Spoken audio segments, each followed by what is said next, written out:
அனைவருக்கும் வணக்கம்.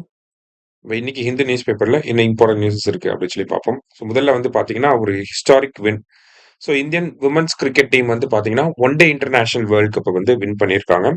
So one day international world cups அப்படின்னு சொல்லி பார்க்குறப்ப, ஃபர்ஸ்ட் விமன் வேர்ல்டு கப் தான் நடந்திருக்கும். ஹிஸ்டாரிக்கலி சர்ப்ரைசிங்லி பார்க்குறப்ப 1973ல first women one day international world cup நடந்திருக்கும். அதுக்கப்புறம் தான் 1975ல மென்ஸ்க்கான one day international world cup அப்படிங்கிறது நடந்திருக்கும். சரிங்களா?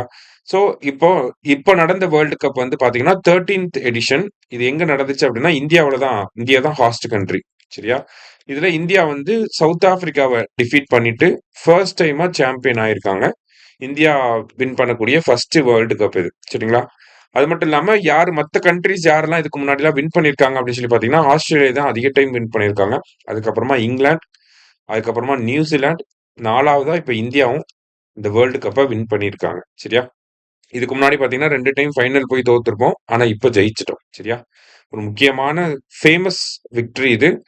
அண்ட் தென் விமன் எம்பவர்மென்ட்ல இது ஒரு முக்கியமான ஆஸ்பெக்ட்டா நம்ம பார்க்குறோம். சரியா? அடுத்தது இஸ்ரோ லான்ச்சஸ் GSAT-7R அப்படின்னு சொல்லி குடுத்திருக்காங்க. நம்ம இத தொடர்ச்சியா பார்த்துக்கிட்டே தான் வரோம். நவம்பர் 2ஆம் தேதி என்ன பண்ணியிருக்காங்க அப்படின்னு சொல்லி பார்த்தீங்கன்னா, LVM-3 அப்படிங்கிற லான்ச் வெஹிக்கிள்ல CMS-03 அப்படிங்கிற சேட்டலைட் வந்து லான்ச் பண்ணியிருக்காங்க. இதுக்கு இன்னொரு பேர் பார்த்தீங்கன்னா, GSAT-7R அப்படின்னு சொல்லி சொல்றாங்க. ஸோ இந்த சேட்டலைட்டோட எடை வந்து பார்த்தீங்கன்னா, 4400 கேஜி. சரிங்களா? 4410 அப்ராக்ஸிமேட்டா சொல்லணும்னா. 4400 கிலோகிராம் எடை கொண்ட ஒரு சேட்டலைட்ட நம்ம சக்சஸ்ஃபுல்லா என்ன பண்ணியிருக்கோம்னா, ஜியோசின்க்ரோனஸ் ஆர்பிட்ல கொண்டு போய் நிப்பாட்டியிருக்கோம். ஸோ இந்தியா லான்ச் பண்ணதிலேயே ஹெவியஸ்டான சேட்டலைட் எது அப்படின்னு சொல்லி பார்த்தீங்கன்னா, இதான். ஓகேங்களா? இந்தியா லான்ச் பண்ணதிலேயே ஹெவியஸ்ட் கம்யூனிகேஷன் சேட்டலைட் அப்படின்னா, இந்த சேட்டலைட்டா தான் இருக்கு. ஓகேங்களா? அத தாண்டி பார்க்குறப்ப நமக்கு சிஎம்எஸ் GSAT-7 அப்படிங்கிற சேட்டலைட் வந்து நம்ம 2013ல அனுப்பியிருப்போம்.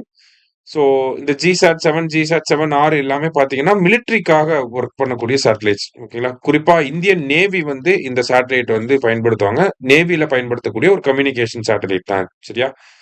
ஸோ இந்த GSAT-7 2013ல அனுப்பியிருப்போம். அத அனுப்பி கிட்டத்தட்ட ஒரு 10 வருஷம் ஆயிருச்சு. அதோட லைஃப் டைம் முடிஞ்சிருச்சு. அதனால இப்ப GSAT-7R அப்படிங்கிறத அனுப்பியிருக்கோம். மத்தபடி பார்த்தீங்கன்னா, LVM-3 பொறுத்தவரைக்கும் பார்த்தீங்கன்னா, ஒரு 4000 கிலோவுக்கு மேல சேட்டலைட்டோட எடை போயிருச்சு அப்படின்னாலே நம்ம LVM தான் எடுப்போம். ஸோ LVM அ லான்ச் வெஹிக்கிள் மார்க் 3 பொறுத்தவரைக்கும் பார்த்தீங்கன்னா, 4000 கிலோகிராம் இருக்கக்கூடிய சேட்டலைட்ட வந்து ஜியோசின்க்ரோனஸ் ஆர்பிட்ல கொண்டு போய் சேர்க்கும். 8000 கிலோகிராம் இருக்கக்கூடிய சேட்டலைட்ட லோ எர்த் ஆர்பிட்ல கொண்டு போய் சேர்க்கக்கூடிய கெப்பாசிட்டி வந்து நம்மளுடைய LVM-3க்கு வந்து இருக்கு. ஓகேங்களா? அதனால தான் சந்திராயன் போன்ற மிஷன் எல்லாமே LVM-3ல லான்ச் பண்றாங்க. அத தாண்டி பார்த்தீங்கன்னா, இது வந்து ஒரு 3 ஸ்டேஜ் என்ஜின். ஃபர்ஸ்ட் ஸ்டேஜ் வந்து பார்த்தீங்கன்னா, சாலிட் அ ஃபியூ அந்த சாலிட் ஃபியூயல் வந்து இருக்கும். செகண்ட் ஸ்டேஜ்ல லிக்விட் ஃபியூயல் வந்து இருக்கும். தேர்ட் ஸ்டேஜ்ல வந்து பார்த்தீங்கன்னா, கிரையோஜெனிக் ஃபியூயல் வந்து இருக்கும். ஓகேவா? கிரையோஜெனிக் ஃபியூயல் வந்து ஹைட்ரஜனும், ஆக்ஸிஜனையும் வந்து யூஸ் பண்ணி இந்த கிரையோஜெனிக் ஃபியூயல் வந்து இருக்கும். ரீசென்ட்டா பார்த்தீங்கன்னா, இஸ்ரோ வந்து இந்த LVM-3யோட தேர்ட் ஸ்டேஜ்க்குன்னு தனி ஒரு இன்ஜின வந்து டெவலப் பண்ணியிருந்தாங்க. அந்த இன்ஜின பயன்படுத்தி தான் இந்த ராக்கெட் லான்ச் அப்படிங்கிறது இருந்துச்சு. அந்த இன்ஜின் என்ன பண்ணும் அப்படின்னு சொல்லி பார்த்தீங்கன்னா, நமக்கு சேட்டலைட்ட கொண்டு போய் அதனுடைய ஆர்பிட்ல விட்டதுக்கு அப்புறமா, மறுபடியும் இன்னும் கொஞ்சம் எனர்ஜி அதுல இருக்கும். அதனால இன்னும் கொஞ்சம் தூரம் ராக்கெட் மாரி டிராவல் பண்ண முடியும். சரிங்களா? இது வந்து ஃபியூச்சர்ல நமக்கு பயன்படும். நம்ம இப்ப ஃபியூச்சர்ல லோ எர்த் ஆர்பிட்ல ஒரு சேட்டலைட்ட வச்சுட்டு, அதுக்கப்புறமா அங்கிருந்து கிளம்பி ஜியோசின்க்ரோனஸ் ஆர்பிட்ல ஒரு சேட்டலைட்ட வைக்கிற மாரியான மிஷன்ஸ்லாம் டெவலப் பண்றப்ப, இந்த இன்ஜின் வந்து பயன்படும். சரிங்களா? இங்க இருந்து கிளம்பி அந்த அந்த அந்த ஒரு கெப்பாசிட்டி அப்படிங்கிறது இருக்கு. இத நேத்து டெஸ்டும் பண்ணி பார்த்துருக்காங்க. அதனால போக முடியுதா அப்படின்னு சொல்லி அது சக்சஸ்ஃபுல்லா நடந்து முடிஞ்சிருக்கு. ஸோ இது வந்து இந்த மிஷன் இந்த GSAT-7Rஓட லான்ச் வந்து டோட்டல் சக்சஸ் அப்படின்னு சொல்லி இஸ்ரோ தரப்புல இருந்து சொல்லியிருக்காங்க. சரியா? ஸோ முக்கியமான ஒரு விஷயம் நல்லா பார்த்து வச்சுக்கோங்க. அடுத்ததா வந்து பார்த்தீங்கன்னா, நமக்கு எடிட்டோரியல் பேஜ்ல வந்து ஒரு முக்கியமான விஷயம் இருந்துச்சு. என்ன சொல்லியிருந்தாங்க எடிட்டோரியல் பேஜ்ல அப்படின்னு சொல்லி பார்த்தீங்கன்னா, model uh model youth Gram Sabha அப்படின்னு சொல்லி சொல்லியிருக்காங்க. ஸோ பொதுவா வந்து பார்த்தீங்கன்னா, நமக்கு மாடல் பார்லிமென்ட் அப்படின்னு இருக்கு. பாலிகா சன்சாத் அப்படின்னு சொல்லி சொல்லுவாங்க. பால் சன்சாத் அப்படின்னு சொல்லி சொல்லுவாங்க. அதாவது யூத் பார்லிமென்ட் அப்படின்னு சொல்லுவாங்க. மாடல் யுனைட்டட் நேஷன்ஸ் வந்து இருக்கு. இந்த மாரியான விஷயங்கள்லாம் ஸ்கூல்லயே வந்து பண்றாங்க. ஆனா கிராம சபா அப்படிங்கிறத பொறுத்தவரைக்கும் பார்த்தீங்கன்னா, ஆர்டிகிள் 243 ஏக்கு கீழ கிராம சபாவ நம்ம சொல்றோம். ஒரு கிராம சபா அப்படின்னு சொல்லி பார்த்தீங்கன்னா, அந்த கிராமத்துல இருக்கக்கூடிய வாக்காளர் பட்டியல்ல இருக்கக்கூடிய எல்லாருமே வந்து பார்த்தீங்கன்னா, அந்த கிராம சபை கூட்டங்கள்ல வந்து கலந்துக்கிறாங்க. ஜனவரி 26, அதுக்கப்புறமா பார்த்தீங்கன்னா, மே 1, ஆகஸ்ட் 15, அக்டோபர் 2, இது போக பார்த்தீங்கன்னா, தமிழகத்துல 2 நாட்கள் கூடுதலாவும் நடக்கும். ஓகேங்களா? எக்ஸ்ட்ராவா பார்த்தீங்கன்னா, மார்ச் 22, நவம்பர் 1, இந்த மாரியான நாட்கள்லயும் கிராம சபாக்கள் வந்து தமிழகத்துல நடக்குது. ஆனா, இந்த கிராம சபாக்கள பத்தி இளைஞர்களுக்கு ஏதாவது ஒரு ஐடியா இருக்கா அப்படின்னு சொல்லி பார்த்தா கிடையாது. நமக்கே வந்து பார்த்தீங்கன்னா, கிராம சபான்னா ஆர்டிகிள் 243 ஏங்கிறத தவிர பெரிசா ஒண்ணும் தெரியாது. கிராம சபால என்ன பண்றாங்க அப்படிங்கிறதுலாம் தெரியாது. பொதுவா ஒரு கிராம சபா அப்படின்னு சொல்லி பார்த்தீங்கன்னா, அந்த கிராம சபால வந்து அந்த கிராமத்துல இருக்கக்கூடிய வில்லேஜ் பஞ்சாயத்து எடுக்கக்கூடிய முடிவுகள், பட்ஜெட்லாம் என்ன பண்றாங்க? டெவலப்மெண்ட் பிளான் என்னலாம் வச்சிருக்காங்க? கவர்னன்ஸ்க்கு என்னலாம் பிரையாரிட்டீஸ் குடுக்குறாங்க? என்ன ப்ராஜெக்ட்ஸ்லாம் வந்து வரப்போகுது? ஆல்ரெடி வந்த ப்ராஜெக்ட்ஸ் வந்து என்ன நிலைமையில இருக்கு? இந்த மாரி பல கேள்விகள கேட்க முடியும். ஆனா, நமக்கே பார்த்தீங்கன்னா, இந்த கிராம சபாஸ்னா ஆர்டிகிள் 243 ஏங்கிறது மட்டும் தான் நமக்கு தெரியும். இல்லையா? அப்ப இன்னும் யங்ஸ்டர்ஸ்க்குலாம் வந்து பார்த்தீங்கன்னா, பெரிய லெவல்ல ஐடியா வந்து இருக்காது. ஸோ, அதுக்காக என்ன ஒரு சஜஷன் இங்க குடுத்துருக்காங்க அப்படின்னு சொல்லி பார்த்தீங்கன்னா, கிராம சபாவ வந்து ஸ்கூல் கரிக்குலம்லயும், காலேஜ் கரிக்குலம்லயும் வந்து இன்க்ளூட் பண்ணணும் அப்படின்னு சொல்லி சொல்றாங்க. இதே மாரியான ஒரு இனிஷியேட்டிவ மினிஸ்ட்ரி ஆஃப் பஞ்சாயத் ராஜ் வந்து ஆல்ரெடி எடுத்திருக்காங்க. மினிஸ்ட்ரி ஆஃப் பஞ்சாயத் ராஜ் அவங்களும் மினிஸ்ட்ரி ஆஃப் ட்ரைபல் வெல்ஃபேரும் சேர்ந்து என்ன பண்ணியிருக்காங்க அப்படின்னா, மாடல் யூத் கிராம சபா அப்படிங்கிறத அ நெறைய சென்ட்ரல் கவர்ன்மென்ட் ஸ்கூல்ஸ்ல வந்து ஒரு பைலட் ப்ராஜெக்ட்டா வந்து பண்ணிக்கிட்டு இருக்காங்க. சோ தட் ரியலா கிராம சபா எப்படி இருக்குமோ, அதே மாதிரியான ஒரு செட்டப்ப கிரியேட் பண்ணி, ஒவ்வொரு ஸ்டூடண்ட்டுக்கும் ஒவ்வொரு ரோல் குடுத்து, இந்த மாரியான ஒரு வொர்க்க வந்து பண்ணிக்கிட்டு இருக்காங்க. சோ, இப்படி பண்றப்ப என்ன ஆகுதுன்னா, குழந்தைங்க வளர்ந்து வரப்பயே கிராம சபாவோட முக்கியத்துவத்த வந்து புரிஞ்சு நடந்து வருவாங்க. அது ரியல் டைம்ல நமக்கு வந்து அத்தாரிட்டீஸ கொஸ்டின் கேட்கறதுக்கு, கிராம சபாவோடைய அந்த கிராம பஞ்சாயத்தோடைய அந்த ரெப்ரசன்டேட்டிவ்ஸ கொஸ்டின் பண்றதுக்கு, இவங்களே கிராம பஞ்சாயத்துகள்ல வந்து எலக்ஷன்ஸ்ல பார்ட்டிசிபேட் பண்றதுக்கு, இவங்களுக்கு வந்து ஒரு ஒரு உரு ஒரு ட்ரிகரிங் பாயிண்ட்டா இருக்கும் அப்படிங்கிறத இந்த இடத்துல குடுத்துருக்காங்க. ஓகேங்களா? ஒரு உந்து சக்தியாக இருக்கும் அப்படின்னு சொல்லி சொல்லுவாங்க இல்லையா?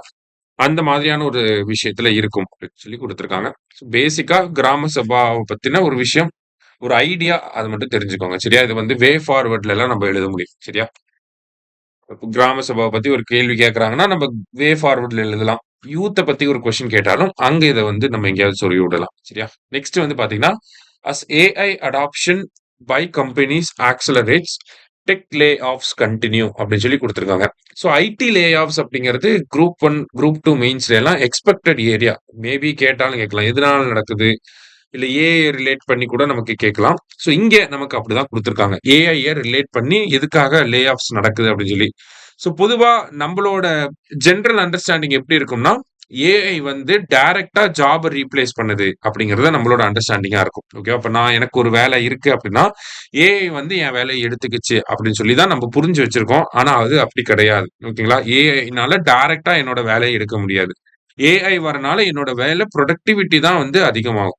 சரிங்களா? என்னோட வேலைய ரீப்ளேஸ் பண்ண முடியாது. ஓகேவா? அப்படிங்கிறப்ப, ஏஐனால எப்படி டெக் லே ஆஃப்ஸ்லாம் நடக்குது அப்படின்னா, இந்த ஏஐ டெக்னாலஜில கம்பெனிஸ் வந்து இன்வெஸ்ட்மென்ட் பண்றாங்க இல்லையா? நெறையா புது புது மாடல்ஸ்லாம் வருது. பிரெடிக்டிவ் மாடல்ஸ் நெறையா வருது. இந்த மாரியான மாடல்ஸ்லாம் அவங்க கம்பெனிக்கு வந்து தேவைப்படும். அந்த மாடல்ஸ் இருக்கப்ப என்ன ஆகும் அப்படின்னு சொல்லி பார்த்தீங்கன்னா, அது ரிலேட்டடான ஆட்கள் தேவைப்படுவாங்க. அப்ப பழைய ஆட்கள் தேவைப்பட மாட்டாங்க. ஸோ இதுதான் வந்து முக்கியமான ஒரு கான்செப்ட்டா இருக்கு. ஓகேவா? ஏஐ வர்றத விட, ஏஐல இன்வெஸ்ட்மென்ட் பண்றனால தான் நெறைய டெக் லே ஆஃப்ஸ் வந்து நடக்குது. ஓகேவா? நெறைய பேர வேலைய விட்டு தூக்குறாங்க. ஏன்னா, இங்க இன்வெஸ்ட்மென்ட் பண்றது அப்படிங்கிறது ரொம்ப காஸ்ட்லியா இருக்கு. ஏஐல இன்வெஸ்ட்மென்ட் பண்றதுங்கிறது ரொம்ப காஸ்ட்லியா இருக்கு. ஸோ இங்கேயும் இன்வெஸ்ட்மென்ட் பண்ணிட்டு, இங்கேயுமே வந்து சம்பளங்கள குடுத்துக்கிட்டு இருக்க முடியாது அப்படிங்கிற ஒரு காரணத்தினால தான், நெறையா அன்ப்ரொடக்டிவா இருக்கக்கூடியவங்கள, அந்த மாரியான ஆட்கள்லாம் வந்து லே ஆஃப் பண்ணிக்கிட்டே வந்து இருக்காங்க. சரியா? அத தாண்டி பார்க்கிறப்ப, நெறைய இன்வெஸ்ட்மென்ட் பண்றாங்க ஏஐல. ஏஐல இன்வெஸ்ட்மென்ட் பண்ணி புது டெக்னாலஜிஸ கொண்டு வராங்க. கொண்டு வரனால என்ன ஆகுது அப்படின்னு பார்த்தீங்கன்னா, இவங்க லே ஆஃப்ஸ் மட்டுமே பண்றது கிடையாது. நெறைய பேர ஹையர் பண்ணவும் செய்றாங்க. நெறைய பேர புதுசா வேலைக்கு எடுக்கவும் செய்றாங்க. ஆனா, அது எந்த மாரியான ஆட்கள எடுக்குறாங்க அப்படின்னு பார்த்தீங்கன்னா, ஏஐ டேலண்டட் பெர்சன்ஸ வந்து எடுக்குறாங்க. ஏஐல வந்து கோர்ஸஸ முடிச்சவங்கள வந்து எடுக்குறாங்க. சரிங்களா? ஸோ ஒரு சைடு பார்த்தீங்கன்னா, லே ஆஃப்ஸ் அப்படிங்கிறது நடந்துகிட்டே இருந்தாலுமே, இன்னொரு சைடு வந்து பார்க்கிறப்ப, நமக்கு ஏஐ ஸ்கில்ஸ் இருக்கக்கூடிய பெர்சன்ஸ அவங்க ரெக்ரூட் பண்ணிக்கிட்டே தான் இருக்காங்க. அதே மாரி கன்வென்ஷனல் வொர்க்கர்ஸ்க்கும், ஏஐ ஸ்கில்ஸ் இருக்கக்கூடிய வொர்க்கர்ஸ்க்கும் பார்த்தீங்கன்னா, சம்பளத்திலே வந்து பார்த்தீங்கன்னா, வேஜஸ்லயே வந்து ஒரு டீவியேஷன் அப்படிங்கிறது இருக்கு. ஏஐ ஸ்கில்ஸ் இருக்கிறவங்களுக்கு வந்து வெல் பெய்டாவும் இருக்காங்க அப்படிங்கிற ஒரு விஷயத்த தான் இந்த இடத்துல வந்து சொல்லியிருக்காங்க. ஸோ ஐடி செக்டார்ன்னு பார்த்துக்கிட்டாலே நம்ம கான்ஸ்டன்ட்டா வந்து லேர்ன் பண்ணிக்கிட்டே இருக்கணும். ஸோ புது புது டெக்னாலஜிஸ் வர வர அதுக்கு அப்டேட் ஆகாம இருக்கோம் அப்படின்னா, கண்டிப்பா ஐடிஸ்ல வந்து அது லே ஆஃப்ல வந்து தான் நிப்பாட்டும். சரிங்களா? ஸோ புது புது டெக்னாலஜிஸ் வர வர வர அத நம்ம லேர்ன் பண்ணிக்கிட்டே இருக்கணும். அப்பதான் ஐடில வந்து நம்மளால சர்வை பண்ண முடியும். சரியா? ஸோ சிம்பிளா இதுல படிச்ச பாயிண்ட்ஸ வந்து நம்ப யூஸ் பண்ணிக்கலாம். ஓகேவா? ஐடில எதனால லே ஆஃப்ஸ் நடக்குது? ஏன் கம்பெனிஸ்லாம் அதிகமா லே ஆஃப்ஸ வந்து ஒரு ஆப்ஷனா வச்சிருக்காங்க? அடுத்ததா பார்த்தீங்கன்னா, லே ஆஃப்ஸ் மட்டுமே ஒரு ஆப்ஷன் கிடையாது. அவங்க ஹையர் பண்றாங்க. அது என்ன பாயிண்ட் ஆஃப் வியூல வந்து ஹையர் பண்றாங்க. அந்த மாரியான விஷயங்கள இங்க குடுத்துருக்கோம். அதிலயும் பார்த்தீங்கன்னா, இந்தியாவுல தான் அதிகமான லே ஆஃப்ஸ் நடந்துகிட்டும் இருக்கு. சரியா? ரைட். அடுத்ததா வந்து பார்த்தீங்கன்னா, நமக்கு இன்றைய செய்தித்தாள்ல இருந்த முக்கிய செய்திகள் எல்லாத்தையும் பார்த்தாச்சு. நன்றி. சுரேஷ் IAS அகாடமி வெற்றியின் முகவரி.